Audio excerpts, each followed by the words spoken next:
Have you ever noticed that the strongest person in the room is usually the most tired? Not just physically, but emotionally, spiritually, quietly tired in a way that doesn't go away with rest. If you've always been the one who holds it all together, the one that others often lean on, the one who doesn't fall apart, at least not in public, this episode is for you. This space honors all paths of connection, healing, and family, grounding ourselves in sacred teachings as we are anchored in ancient roots, ready to rise from the soil of our past. I'm Irene Stupski, here to guide you through stories, insights, and spiritual practices that will help you heal and rediscover your true belonging. Welcome back to Angels, Adoption, and Ancestors, a spiritual insight and practices space of learning and discovery. My name is Irene Stupski. I am a certified spiritual life coach, and this is a space for connection and belonging with the angels who walk beside us, with family in all of its beautiful forms, and with the part of you that learned how to survive by being strong.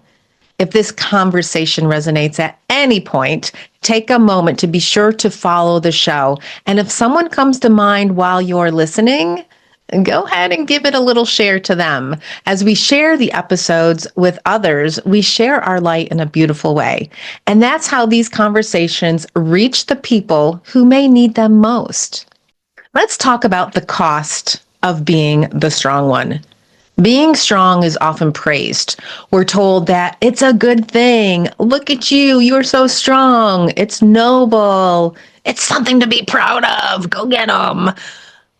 But what we don't talk about enough is what strength quietly takes from us over time. Because strength, when it becomes your identity, doesn't always come from confidence. Often it comes from necessity. And from learning early on that falling apart wasn't an option. From realizing that being capable, reliable, or emotionally steady was how you stayed safe, loved, or needed.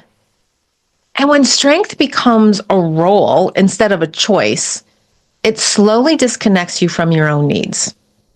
I know this role intimately. And as someone who is adopted, I learned very early how to adapt to many situations, how to be okay, even when I wasn't, how to be grateful, even when I was unsure, and how to not ask for too much. I became the strong one without consciously choosing it, the one who could handle things, the one who didn't need help, the one that people came running to. The one who kept going, even when something inside me was quietly unraveling.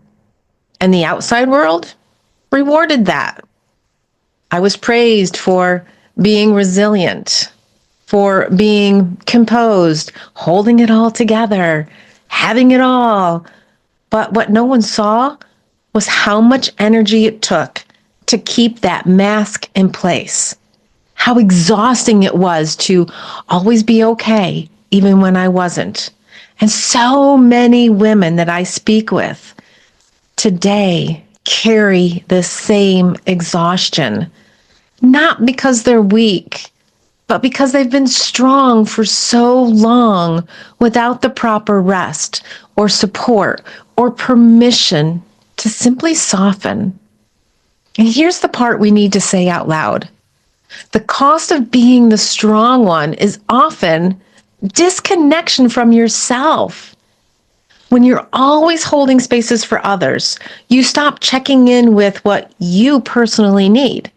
And when you're always the steady one, you don't feel safe falling apart, or you do it quietly where no one sees you. And when people expect you to be okay, you stop telling the truth, even to yourself. This strength becomes armor. And armor is heavy. And this is why so many strong women feel disconnected, numb, or quietly lonely. Not because they're doing something wrong, but because strength has been doing all the talking, doing all the lifting, and tenderness hasn't had room to speak. This is where our angel team comes into play, not as fixers, but as companions. Angels won't ask you to stop being strong. They simply remind you that you don't have to carry everything alone. In my own journey, working with angels didn't make life easier overnight. That's for sure. But it made life softer. It brought in that tenderness that I longed for. They met me in the moments when I didn't know how to put the armor down, when I didn't know how to speak for what it was I needed. They offered comfort before clarity, presence before answers, and slowly I learned this. Strength doesn't disappear when you soften. It transforms in beautiful ways. And when angels walk with you, they help you come home to the parts of yourself that have been longing to be seen, that learned to hide behind the capability. They don't rush you into vulnerability. They sit with you until safety returns. And safety is what allows that strong one to finally rest and breathe.